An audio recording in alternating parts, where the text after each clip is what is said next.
शादाब चौहान एक ऐसा चेहरा जो उत्तर प्रदेश की राजनीति में अक्सर आपको हर टीवी चैनल पर दिखता नज़र आ रहा। उसने अपनी पोजीशन को बदला, पीस पार्टी में थे। हालांकि उससे पहले वो वकील साहब वाली पार्टी हैदराबाद, उसी से जुड़े हुए थे। फिर दोबारा से असदुद्दीन ओवैसी की पार्टी में आ गए। बढ़िया राजनीतिक पॉलिटिकल एक कदम। और 2027 के मद्देनज़र भी असदुद्दीन साहब की क्या क्या प्लानिंग्स हैं उसके बारे में भी हम बात करेंगे।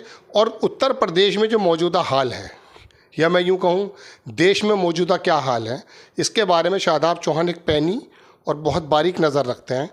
चौहान साहब, आपका स्वागत है हमारे न्यूज़ चैनल में जिसका नाम है न्यूज़ 9 टीवी। आपसे पहले तो मैं ये पूछना चाहता था कि ये सफ़र MIM पीस पार्टी और फिर दोबारा से MIM, क्या वजह रही इसकी?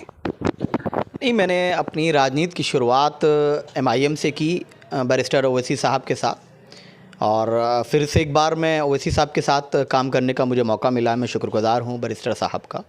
और मैंने ये चीज़ महसूस की है कि इस दमनकारी, जन विरोधी, न्याय विरोधी, महिला विरोधी, मुस्लिम विरोधी, अहंकारी सरकार के विरुद्ध अगर कोई हिमालय पर्वत की तरह दृढ़ता से खड़ा है और संवैधानिक संघर्ष कर रहा है भारत के वंचित, शोषित और पीड़ितों को न्याय दिलाने का, उस शख्सियत का नाम इस समय बैरिस्टर असदुद्दीन ओवैसी साहब हैं। और मुझे ये महसूस हुआ कि ये इस समय की सबसे बड़ी ज़रूरत है कि हम उस दृढ़ता से संघर्ष करने वाली शख्सियत बैरिस्टर ओवैसी साहब के साथ उत्तर प्रदेश में शौकत साहब के नेतृत्व में फिर से काम करें। और हमें ये महसूस होता है कि जिन दलों पर विश्वास किया कि ये दल राजनीतिक व सामाजिक रूप से पिछड़ों को, वंचितों को, शोषितों को, मुसलमानों को अधिकार दिलाने के लिए संघर्ष करेंगे, वो नाकाम साबित हुए। तो इसलिए हमने दोबारा से चीज़ें शुरू की हैं। और मुझे विश्वास है कि जो एक उम्मीद की किरण नज़र आती है इस सरकार में, जहां बड़े बड़े राजनीतिक लोग या तो बैकफुट पर चले गए, या उन्होंने संघर्ष करना छोड़ दिया, या वो सत्ता के सामने झुक गए। अगर कोई हिमालय पर्वत की तरह दृढ़ता से संघर्ष कर रहा है तो उस व्यक्तित्व का नाम बैरिस्टर असदुद्दीन ओवैसी साहब है। इस वजह से आप जुड़े उनसे? निश्चित, क्योंकि आज हमें संविधान की रक्षा बहुत बड़ा मुद्दा बन गया है। बात सब करते हैं, लेकिन संविधान की रक्षा के लिए संवैधानिक संघर्ष भी करना पड़ेगा। इस जन विरोधी सरकार के सामने तथ्य भी रखने पड़ेंगे। इस जन विरोधी, न्याय विरोधी सरकार को आगाह भी करना होगा, चेताना भी होगा। जो भी संवैधानिक रास्ते हैं, उपलब्ध हैं, उन सब को अपनाना पड़ेगा।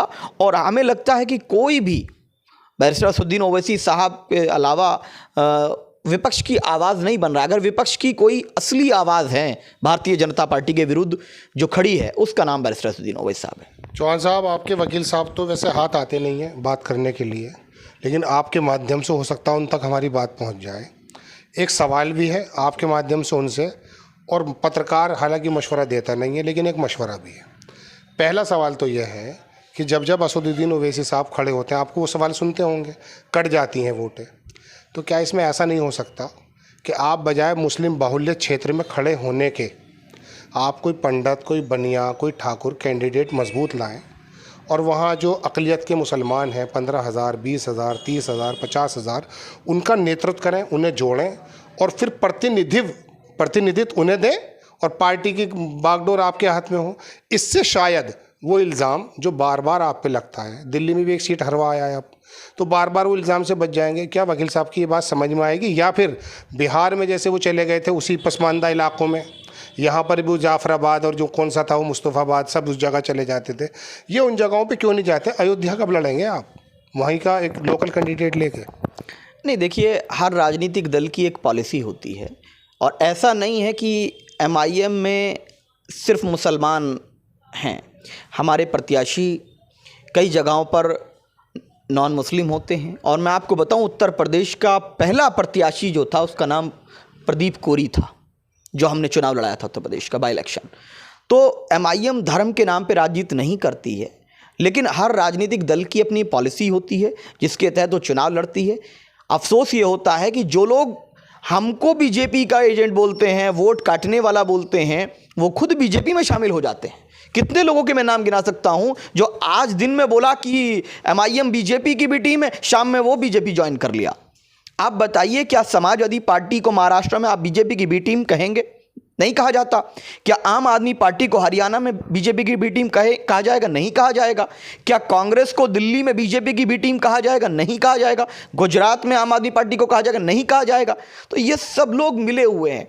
अफसोस की बात यह है कि कोई हमको डरा करके वोट लेता है, कोई हमसे आम लोगों को डरा करके वोट लेता है। तो मुसलमान तो राजनीतिक रूप से अछूत बना दिया गया है इनके द्वारा। और इसी लड़ाई के लिए बैरिस्टर असदुद्दीन ओवैसी साहब एक आवाज़ बुलंद कर रहे हैं कि जिस समाज का कोई सुनने वाला ना हो, उस समाज की बात भी तो होनी चाहिए। हम राजनीतिक प्रतिनिधित्व की बात कर रहे हैं। हम न किसी धर्म के खिलाफ हैं, न किसी जाति के खिलाफ हैं, बल्कि हम तो ये कहते हैं कि सभी धर्म जाति के लोगों को राजनीतिक प्रतिनिधित्व मिलना चाहिए। यही बात अंबेडकर जी ने कही थी। अगर कोई बात अंबेडकर जी ने कही और उसको पूरा करने के लिए बैरिस्टर असदुद्दीन ओवैसी साहब प्रयासरत हैं, तो उसमें तो सबका समर्थन करना चाहिए। लेकिन क्या हो चुका है कि अपनी नाकामी छिपाने के लिए, अपने आप को सेकुलर कहने वाले दल अपनी नाकामी छिपाने के लिए वो हम पर इस तरह के आरोप प्रत्यारोप लगाते रहे। लेकिन जनता अब समझ गई है, जनता की समझ में ये आ चुका है कि ये दल भाजपा को हराने में नाकाम है। और इसका नतीजा आप उत्तर प्रदेश में देखेंगे, इसका नतीजा आप बिहार में देखेंगे। मुझे विश्वास है इस बात का। अच्छा चौहान साहब, ये बात तो खैर रवायती हो गई दोनों, हर जगह आपको इन्हीं सवालों का जवाब देना पड़ता है। और आप इस जवाब को देते देते इतने ज़्यादा सिद्धस्त हो गए होंगे कि सोते में भी हो सकता है आपकी आवाज़ मुँह से ये जवाब निकलता हो। लेकिन मैं आपसे पूछना चाह रहा था कि भारतीय जनता पार्टी ने तमिलनाडु से लेके उत्तर प्रदेश, बिहार से लेके उड़ीसा, जिस प्रकार का आरोप के मुताबिक माहौल बना दिया है, वर्गीकरण का, क्षेत्र का, ज़बान का, हिंदू मुस्लिम का, इससे आप क्या समझते हैं कि संविधान कमज़ोर हो रहा है और जो विपक्ष की ताकत थी वो भी कमज़ोर हो रही है, और जो देश के ने एक ज़माने तक सदियों से एक पूंजी को कमाया था, आपस में यकजहती की, वो भी आपको कमज़ोर होती हुई दिखती है? नहीं, निश्चित अगर नफ़रत बढ़ेगी तो उसका नुकसान हमको उठाना पड़ेगा। इस बढ़ी हुई है नफ़रत अभी नहीं? ये तो बात जाहिर है कि जब दूसरे की आस्था पर हमला होने लगे, क्योंकि भारत का संविधान का अनुच्छेद 25 ये कहता है कि हर नागरिक स्वतंत्र है अपनी आस्था के अनुरूप चलने के लिए। और आप ये कहेंगे कि आपकी आस्था सर्वोपरि है, तो दूसरे की आस्था को आप कहीं ना कहीं अपमानित करने का कार्य कर रहे हैं। तो ये तो उचित नहीं है। धर्म के नाम पर, जाति के नाम पर, भाषा के नाम पर भेदभाव को संविधान ने समाप्त कर दिया है आर्टिकल 14 राइट टू इक्वलिटी के माध्यम से। जब वो समाप्त कर दिया गया है तो इस प्रकार का कार्य करने की आवश्यकता नहीं है। और भारतीय जनता पार्टी अगर धर्म और जाति के नाम पर बांटने का कार्य कर रही है, भाषा के नाम पर बांटने का कार्य कर रही है, तो अपने आप को विपक्ष की मुखर आवाज़ कहने वाले भी भाजपा के जाल में फंसते चले जा रहे हैं। और वो भाजपा की इस अहंकारी नीति का, विभाजनकारी नीति का मुकाबला करने में असक्षम है। इसीलिए बैरिस्टर असदुद्दीन ओवैसी साहब भारत के अंदर इस अहंकारी विभाजनकारी नीति के खिलाफ संवैधानिक संघर्ष कर रहे हैं कि कोई भी किसी भी भारत के नागरिक को अपनी आस्था मनवाने के लिए मजबूर नहीं कर सकता, कोई उसको कपड़े पहनवाने के लिए मजबूर नहीं कर सकता, कोई उसको ये मजबूर नहीं कर सकता कि आपको ये खाना पड़ेगा या नहीं खाना पड़ेगा, कोई ये मजबूर नहीं कर सकता कि आपको घर से कब निकलना है, कब अंदर जाना है। क्योंकि संविधान इतना खूबसूरत है भारत का, पूरी दुनिया में इस विषय की चर्चा होती है कि अनेकता में एकता हमारी पहचान है। और भारत को कहा गया है फूलों का गुलदस्ता, और फूलों का गुलदस्ता वो होता है जिसमें तमाम तरह के फूल हों। ये कोई गुलाब का गुच्छा नहीं है या किसी दूसरे फूल का गुच्छा नहीं है, इसमें सभी शामिल हैं।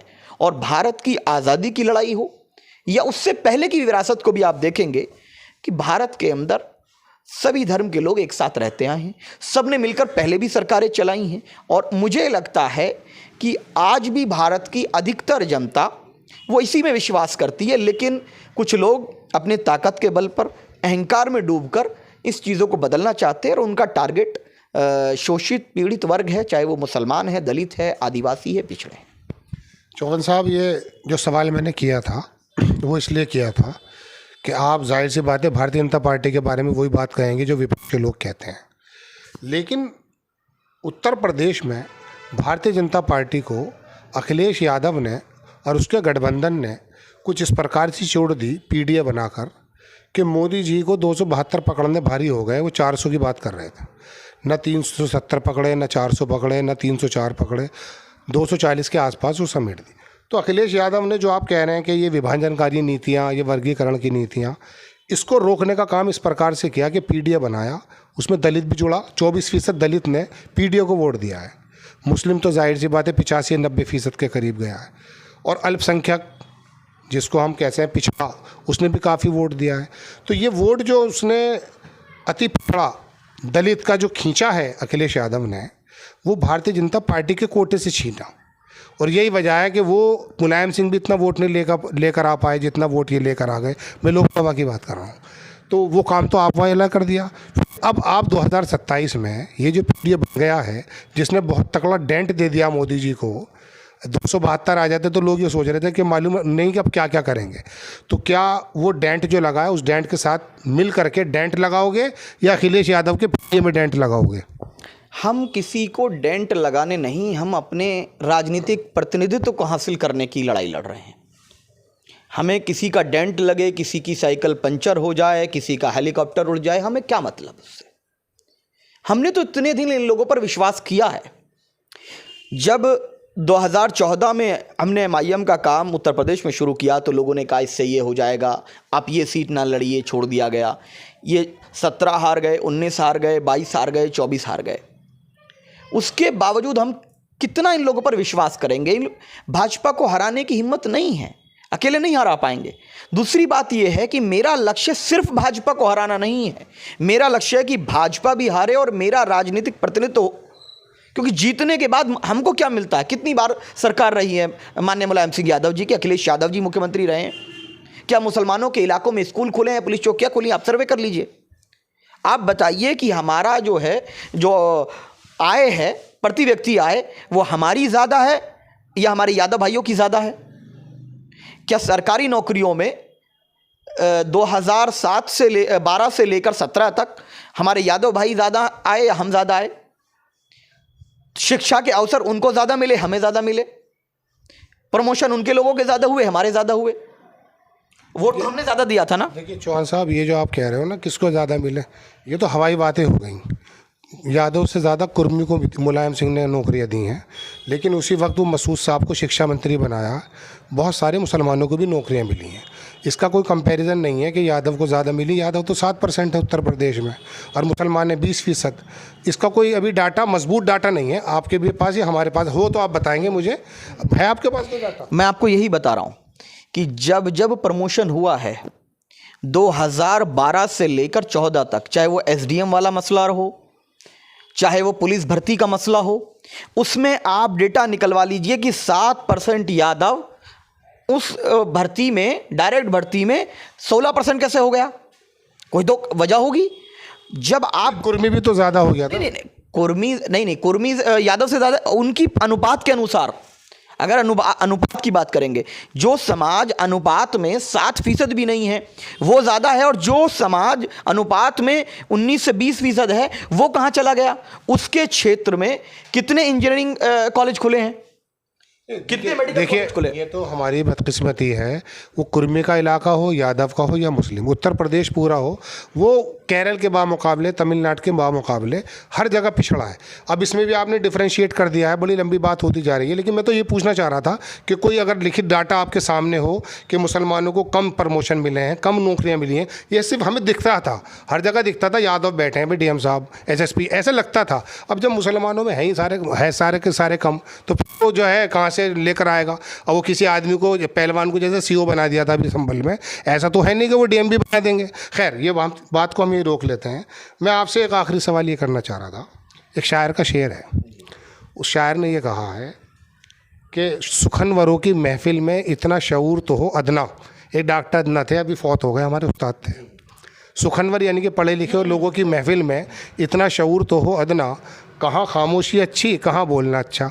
ये तमिलनाडु में नहीं बोलते आपके वकील साहब, ये जाके बिहार के उस वाले एरिया में बोलते हैं, ये सवाल आता है।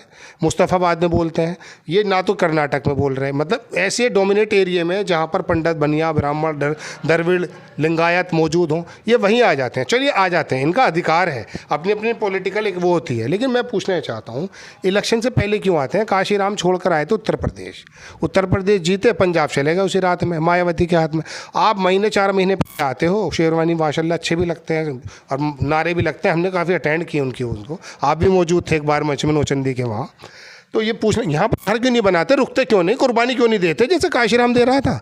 जब काशीराम हो बिरादरी के, मुसलमानों के, तो रुक जाओ यहाँ पर, वापस वहीं क्यों जाते हो तुम, जो हैदराबाद में बना हुआ महल? देखिए, कोई भी राजनीतिक व्यक्ति होगा और अगर उसको पूरे देश भर में राजनीति करनी है, एक दिन में तो पूरे देश में आप राजनीति नहीं कर पाएंगे। आप काशीराम जी का अगर जिक्र कर रहे हैं या मायावती जी का जिक्र है, उनको 400 450 वोट आया करते थे, उन पर बहुत से आरोप प्रत्यारोप ये सब लगता रहता था। तो संघर्ष के दिनों में बहुत सी कठिनाइयाँ और सवाल होते हैं, और MIM न्याय के लिए, जनता के लिए संघर्ष कर रही है।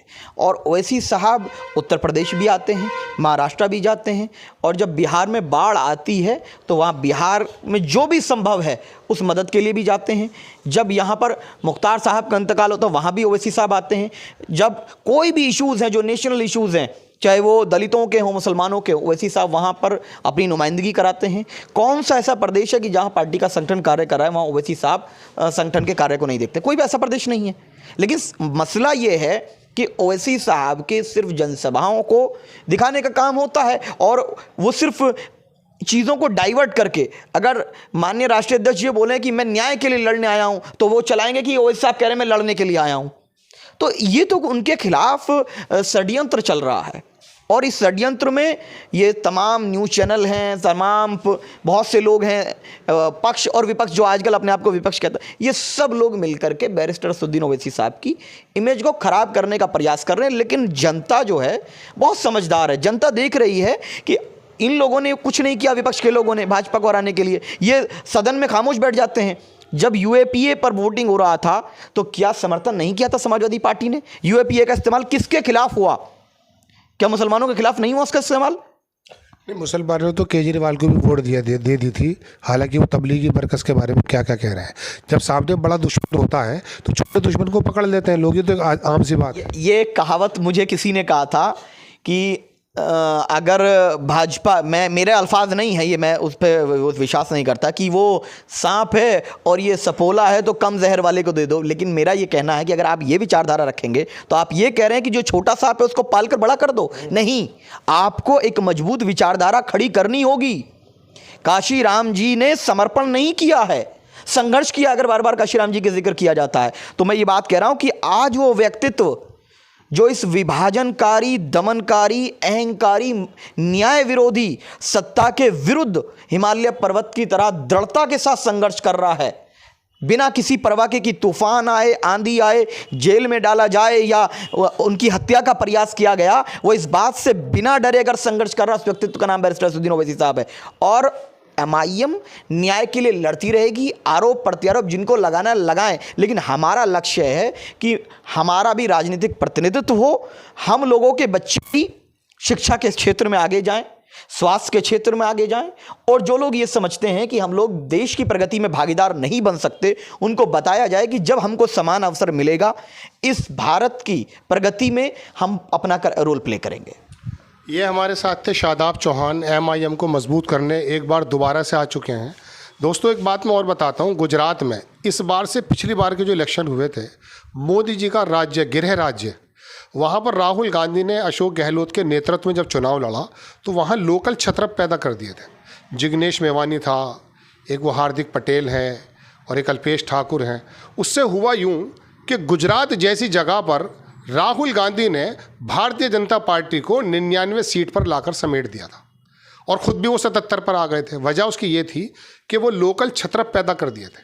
असदुद्दीन ओवैसी की ये पार्टी की ये वाली मेहनत कि लोकल छत्रप, जिस तरह से शादाब चौहान है, चूँकि ये हमारे एरिया से आते हैं तो अब मैं इनके बारे में थोड़ा जानता हूँ। ये तमाम सवाल तो मेरे असदुद्दीन ओवैसी साहब से थे, लेकिन चूँकि वो बड़े बड़े मीडिया हाउस के संस्थान पर ज़्यादा जाते हैं, छोटे रिपोर्टर से बात नहीं कर पाते। हालांकि मेरी एक बार अवसर मिलेगा।